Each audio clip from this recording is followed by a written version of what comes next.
उन्होंने गले तक शराब पी रखी थी। रास्ते में शायद किसी से मारपीट भी करके आए थे। सुधा के सामने आने पर उन्होंने किसी की ज़िंदगी की पूरी कहानी को केवल एक वीडियो में समेट देना मुश्किल है, नामुमकिन नहीं। आज मैं आपके लिए बॉलीवुड के मशहूर एक्टर ओम शिवपुरी की ज़िंदगी की पूरी कहानी लेकर आया हूँ। LLB करने वाला एक मामूली लड़का कैसे बन गया बॉलीवुड का इतना मशहूर एक्टर। क्या है ओम शिवपुरी और सुधा शर्मा की अजब प्रेम की गजब कहानी।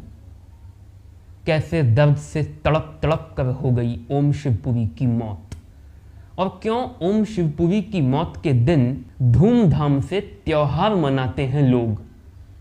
इन तमाम सवालों के जवाब आपको मिलेंगे सिर्फ इस एक वीडियो में। तो चलिए शुरू करते हैं। ओम शिवपुरी का जन्म 14 जुलाई सन 1938 को कश्मीर के एक कश्मीरी पंडित परिवार में हुआ था। ओम शिवपुरी के पिता का नाम था राजनारायण शिवपुरी और उनकी मां का नाम था राजनारायणी शिवपुरी। ओम शिवपुरी अपने माता पिता की 8 औलादों में से 5वें नंबर पे थे। जब ओम शिवपुरी महज 9 साल के थे तभी मुल्क का बंटवारा हो गया। कश्मीर बंटवारे के कारण लगी दंगों की आग में झुलसने लगा। कई हिंदू परिवारों की तरह ओम शिवपुरी के परिवार को भी अपनी पीढ़ियों का खैरख्वाह, अपना पुश्तैनी मकान, खेत और खलिहान और सारा काम धाम छोड़कर जान बचाकर कश्मीर से भागना पड़ा। उनका परिवार कश्मीर से भागकर पहुंचा जलंधर। जलंधर में कुछ समय रहने के बाद उनका परिवार पहुंचा जोधपुर, जहां जोधपुर के महाराजा ने ओम शिवपुरी के पिता राजनारायण शिवपुरी को शरण दी, जिसके बाद ओम शिवपुरी के पिता जोधपुर के राजमहल में नौकरी करने लगे। ओम शिवपुरी का बचपन जोधपुर में ही गुजरने लगा। वैसे ओम स्कूल में एक होनहार विद्यार्थी थे, लेकिन आम बच्चों से कुछ अलग थे। हमेशा गुमसुम से रहते, कभी कभार भी खेलते, उनका कोई खास दोस्त भी नहीं था। उनकी माँ कभी कभार उनके इस विचित्र बर्ताव पर बड़ी चिंतित हो जाया करती थी। बहरहाल 12वीं पास करने के बाद ओम शिवपुरी ने जोधपुर डिग्री कॉलेज से BA की पढ़ाई कर अपना ग्रेजुएशन पूरा किया। ग्रेजुएशन के बाद अपने पिता की सलाह पर उन्होंने वकील बनने का फैसला किया और वकालत की पढ़ाई के लिए जोधपुर लॉ कॉलेज में एडमिशन करवा लिया। क्लास अटेंड करते उन्हें अभी थोड़े ही दिन गुजरे थे कि एक दिन उनका एक दोस्त उन्हें थिएटर शो दिखाने ले गया। ज़बरदस्ती। ओम का मन नहीं था, मगर वो शो उन्हें इतना अच्छा लगा कि पहले उनका वहाँ जाने का मन नहीं था और शो देखने के बाद उनका वहाँ से आने का मन नहीं था। इसके बाद तो ओम शिवपुरी को थिएटर का चस्का लग गया। अब वो बगैर अपने दोस्त के ही थिएटर जाने लगी, रोज़ जाने लगी, क्लास बंक कर के जाने लगी। धीरे धीरे नौबत ऐसी आ गई कि घर से बोलकर निकलते कि कॉलेज जा रहा हूँ, रास्ते में थिएटर की राह पे मुड़ जाते। इस तरह से ओम खूब थिएटरबाजी करते रहे, जिसका नतीजा ये हुआ कि 1 साल बाद अटेंडेंस रजिस्टर में उनकी प्रेजेंस महज गिनी चुनी थी और वो इम्तिहान में भी फेल हो गए थे। कैसे ना होते, साल भर पढ़ाई तो की नहीं थी, थिएटरबाजी की थी। प्रिंसिपल ने ओम शिवपुरी को अपने कॉलेज में वकालत की पढ़ाई के लायक ना समझते हुए कॉलेज से निकाल दिया। ओम शिवपुरी जब इम्तिहान में फेल हो जाने और कॉलेज से निकाले जाने की खबर साथ लिए घर पहुंच रहे थे तो रास्ते में सोच रहे थे कि न जाने आज उनके पिता घर पर उनका क्या हाल करेंगे, शायद कच्चा ही चबा जाएंगे। जब ओम शिवपुरी घर पहुंचे तो देखा कि घर के बाहर बड़ी भीड़ सी लगी हुई है। भीड़ को चीर कर आगे पहुंचे तो देखा सामने ज़मीन पर उनके पिता का शव रखा हुआ है। उनके आने के महज 1 घंटे पहले उनके पिता की मौत हो गई। ओम के लिए ये बहुत बड़ा सेटबैक था। उनके पिता की मौत के बाद उनके परिवार में आर्थिक संकट गहराने लगा। इस आर्थिक संकट को दूर करने में अपना योगदान देने के लिए ओम ने पैसे कमाने का फैसला लिया। लेकिन वो ऐसा क्या कर सकते हैं? जिससे वो पैसे कमा सके। बहुत सिर खपाने के बाद अंततः उन्होंने सोचा कि थिएटर में अदाकारी देखने में उन्हें बहुत मज़ा आता है ना, अब वो थिएटर में अदाकारी करेंगे और इससे पैसे कमाएंगे। ओम थिएटर में काम करने की सोच ही रहे थे कि तभी उनके एक दोस्त ने उन्हें सलाह दी कि वो रेडियो में काम क्यों नहीं करते, थिएटर से ज़्यादा पैसे मिलेंगे। ओम को मालूम नहीं था कि रेडियो में वो क्या काम कर सकते हैं, लेकिन उस वक्त उन्हें सिर्फ ज़्यादा से ज़्यादा पैसों की ज़रूरत थी।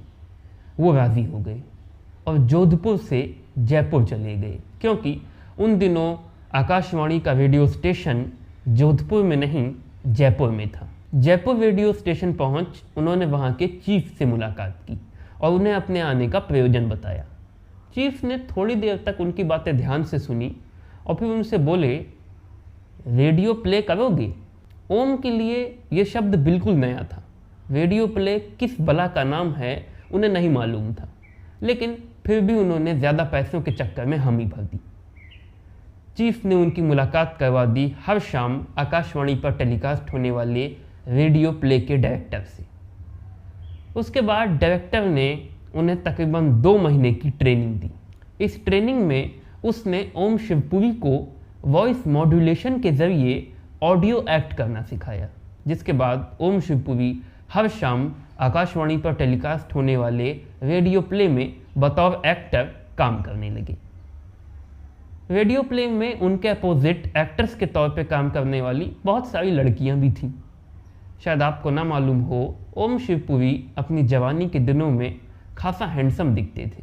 इसी वजह से वो तमाम लड़कियां ओम को इम्प्रेस करने की कोशिश में लगी रहती और ओम उनमें से किसी को भाव नहीं देते थे। लेकिन उन एक्ट्रेसेस में एक लड़की ऐसी थी जो ओम को बिल्कुल भाव नहीं देती थी और उसे देख देख ओम चौंका करते थे। एक दिन ओम ने देखा कि वो लड़की सबसे अलग थलग दूर कोने में बड़ी गुमसुम चुपचाप उदास सी बैठी है। ओम जाकर उसके बगल में बैठ गए और उससे उसकी परेशानी की वजह पूछी। वो खामोश रही। जब ओम बार बार पूछने लगे तो उसने ओम को जोर से डपट दिया। ओम खामोश हो गई। 2 मिनट बाद उसने ओम को खुद सॉरी बोला और अपनी बात कहनी शुरू की। उस लड़की ने बताया कि उसका नाम है सुधा शर्मा। स्कूल की पढ़ाई के दौरान ही उसके पिता का निधन हो गया। अपने पिता के मरने के बाद अपने परिवार की आर्थिक हालत को सुधारने के लिए उसने रेडियो प्ले में काम करना शुरू कर दिया।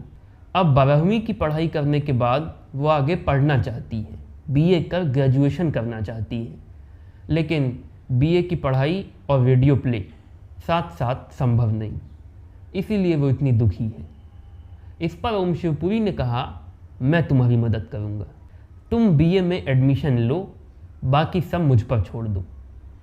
ओम का ये कहना ही ओम शिवपुरी और सुधा शर्मा के बीच दोस्ती की नींव बन गया। धीरे धीरे इन दोनों की दोस्ती इतनी गहरी हो गई कि अक्सर दोपहर के वक्त जयपुर की प्रेम प्रकाश टॉकीज़ के बगल छप्परवाड़ चाय ढाबा में ओम और सुधा ठहाके लगाया करते। धीरे धीरे जयपुर रेडियो स्टेशन परिसर के घने दरख्तों की छाव में ओम शिवपुरी और सुधा शर्मा के बीच प्यार के अंकुर फूटने लगे। 3-4 सालों का वक्त गुजर गया। ओम और सुधा को अब एक दूसरे से गाढ़ा प्यार हो गया था। इस बीच ओम ने खूब सोच विचार कर ये फैसला कर लिया था कि वो ऑडियो एक्टिंग को छोड़कर रियल विजुअल एक्टिंग करेंगे और एक्टिंग सीखने के लिए national school of drama Delhi जाएंगे। जाने से पहले उन्होंने सुधा से कहा कि उनसे शादी करने के लिए सुधा को 3-4 साल का इंतज़ार करना पड़ेगा। सुधा ने उनसे कहा कि वो उन्हीं से शादी करेंगी, चाहे इसके लिए उन्हें 10 साल का इंतज़ार क्यों ना करना पड़े। ओम खुशी खुशी जयपुर से दिल्ली पहुँचे। एनएसडी में उन्हें दाखिला भी मिल गया और वो एनएसडी में मन लगाकर एक्टिंग सीखने लगे। लेकिन चंद महीनों बाद ही ओम के पास सुधा का एक खत आया, जिसमें सुधा ने लिखा था कि उनकी माँ उनकी शादी करा देने पर तुल गई हैं। वो सुधा की इच्छा के विरुद्ध उनके लिए रिश्ते देख रही हैं। सुधा के मुताबिक वो ओम के सिवा किसी और से शादी कर नहीं पाएंगी और अपनी माँ का दबाव वो ज़्यादा दिनों तक सह नहीं पाएंगी। अगर ओम के पास इस समस्या का कोई हल हो तो तुरंत कुछ करें, वरना सुधा आत्महत्या कर लेंगी। सुधा का यह पत्र पढ़कर ओम के होश उड़ गए। उन्हें एक युक्ति सूझ गई। उन्होंने सुधा को एक खत लिखा जिसमें उन्होंने सुधा से कहा कि वो अपनी माँ से कहें कि उन्हें भी एक्टिंग सीखने दिल्ली जाना है और यहाँ NSD में ओम सिफारिश करके सुधा का एडमिशन करवा देंगे। इस तरह से सुधा और ओम साथ में भी रहने लगेंगे और सुधा अपनी माँ के शादी के दबाव से भी बच जाएंगी। सुधा ने ऐसा ही किया। वो अपनी माँ से एक्टिंग सीखने का बहाना कर दिल्ली चली आईं और चूँकि NSD में ओम बहुत ही ब्राइट स्टूडेंट थे, इंस्ट्रक्टर्स उन्हें बहुत पसंद करते थे, इसलिए उनकी सिफारिश पर NSD में सुधा को एडमिशन भी मिल गया। अब ओम और सुधा साथ साथ NSD में एक्टिंग सीखने लगे। ओम बहुत फाइन एक्टिंग किया करते थे। World's famous theatre director Ebrahim Alkazi Om की तारीफ के कसीदे पढ़ते नहीं थकते थे। इधर जयपुर में सुधा की माँ को चैन नहीं आ रहा था। उन्हें सुधा और ओम की नीयत पर जरा शक होने लगा था। इसीलिए उन्होंने सुधा को बिना बताए अपने मुताबिक सुधा के लिए एक लड़का पसंद कर लिया और सुधा से मिलने के लिए उस लड़के को NSD का पता देकर दिल्ली भेज दिया। वो लड़का सुधा से मिलने के लिए दिल्ली में NSD पहुंच भी गया। जब ओम को ये बात मालूम चली तो उन्होंने उस लड़के के हाथ पांव तोड़ देने की सोची।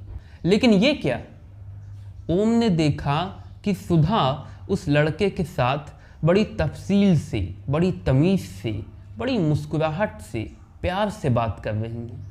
ओम को लगा कि लगता है चूँकि वो लड़का एक अच्छा डॉक्टर है, ओम से ज़्यादा पैसे कमाता है, खूब ज़्यादा पैसे कमाता है, ओम से ज़्यादा अच्छा दिखता भी है, इसलिए शायद सुधा उस लड़के से शादी के लिए राज़ी हो गई हो। ओम का दिल टूट गया।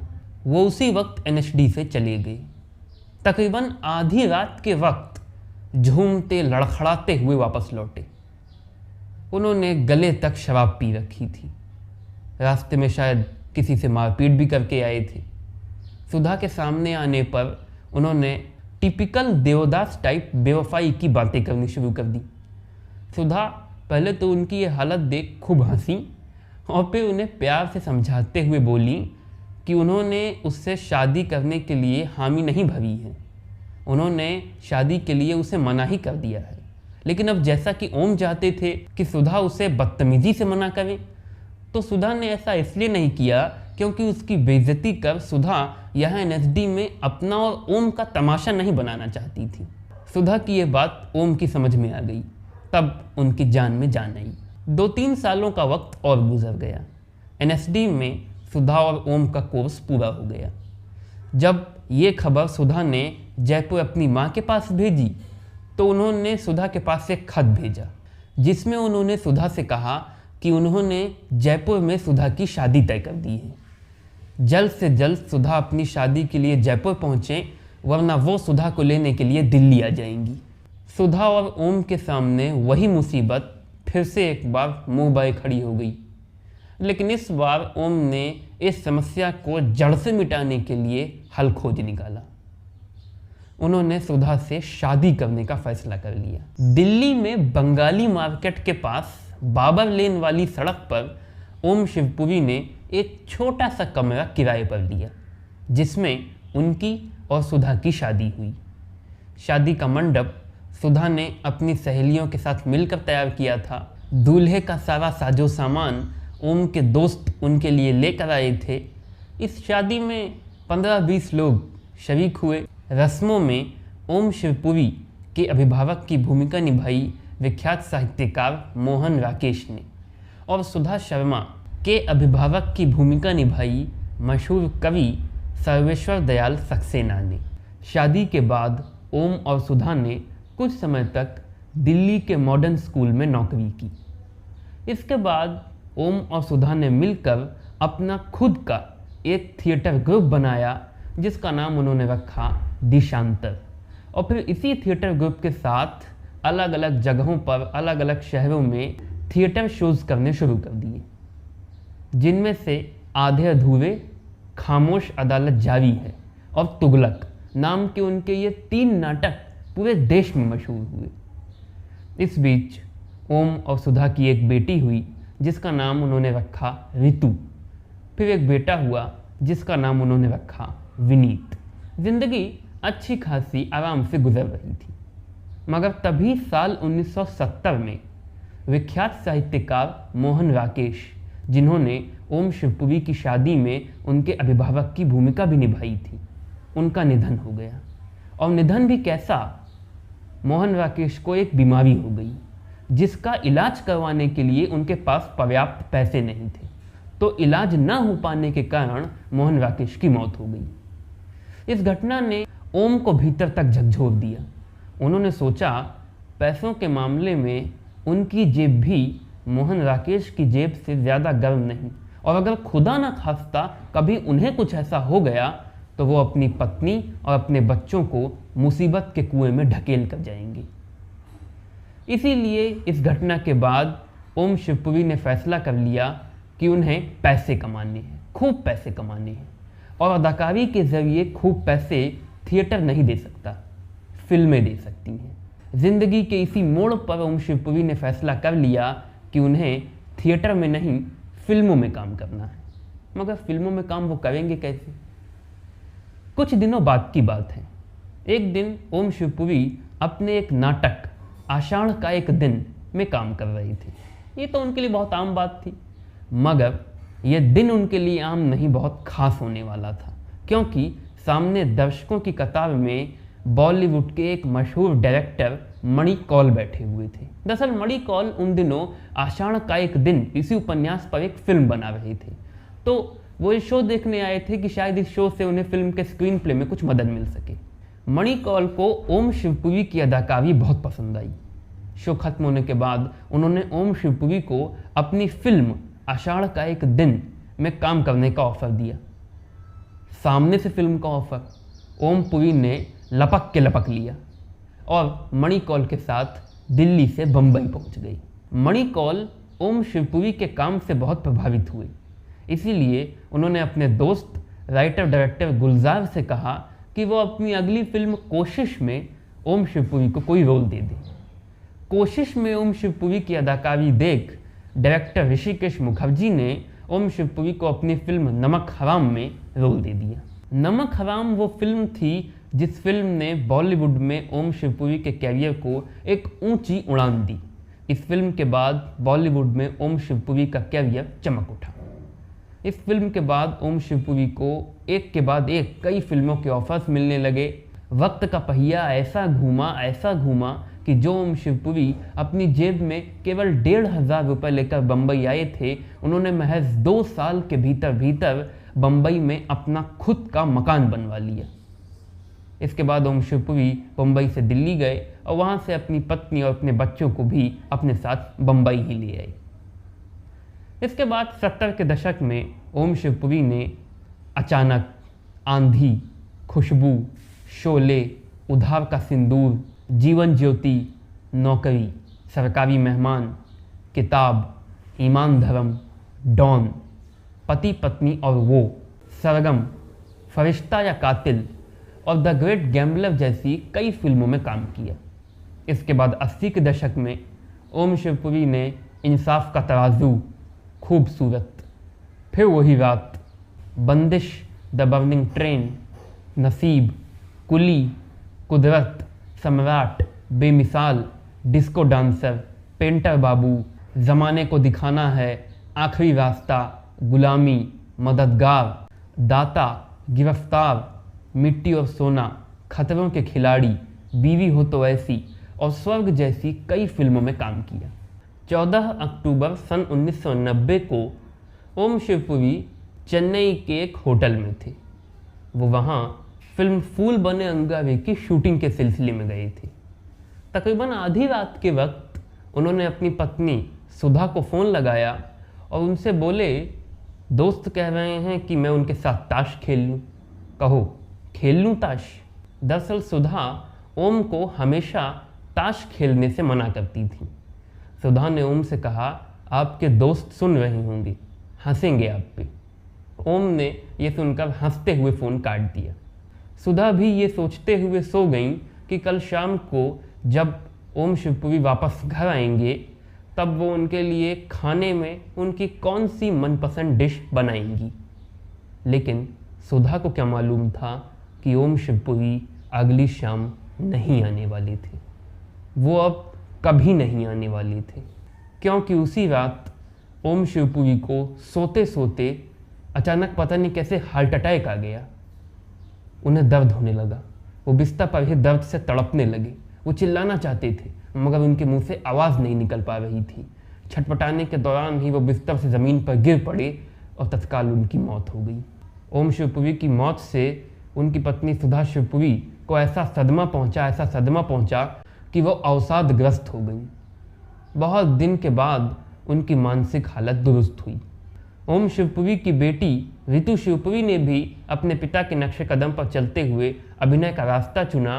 साल 1993 में रिलीज होने वाली गोविंदा स्टारिंग फिल्म आंखें में रितु शिवपुरी ने काम किया, मगर अपने पिता की तरह वो बॉलीवुड में कोई मुकाम हासिल नहीं कर सकी। ओम शिवपुरी के बेटे विनीत शिवपुरी बॉलीवुड में एक असिस्टेंट डायरेक्टर बन गए। उनकी पत्नी सुधा शिवपुरी ने इंडियन सिटकॉम के पहले डेली सोप क्योंकि सास भी कभी बहू थी में बा का किरदार निभाया और इंडियन सिटकॉम की सबसे मकबूल बा बन गई। साल 2015 में सुधा शिवपुरी भी हार्ट अटैक की वजह से दुनिया छोड़कर चली गई। हैरानी की बात है और सैल्यूट करने वाली बात है कि ओम शिवपुरी की मौत के 32 साल बाद भी आज तक राजस्थान संगीत नाटक अकादमी हर साल 15 अक्टूबर के दिन ओम शिवपुरी की याद में एक थिएटर फेस्टिवल का आयोजन करती है। ये फेस्टिवल 5 दिन का होता है और ये सब कुछ केवल और केवल ओम शिवपुरी को ट्रिब्यूट देने के लिए।